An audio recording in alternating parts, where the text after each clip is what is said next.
divide this 81 by 5 in a long division method. So 5 times 1 is 5. On subtracting we get 3.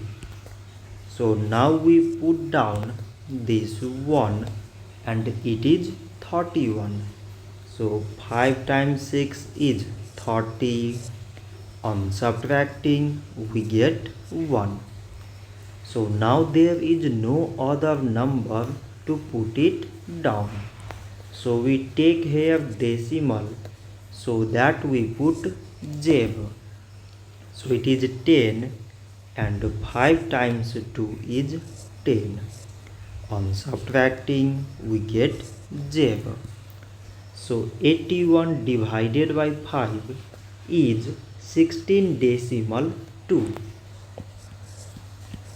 So this much for today and thanks for watching.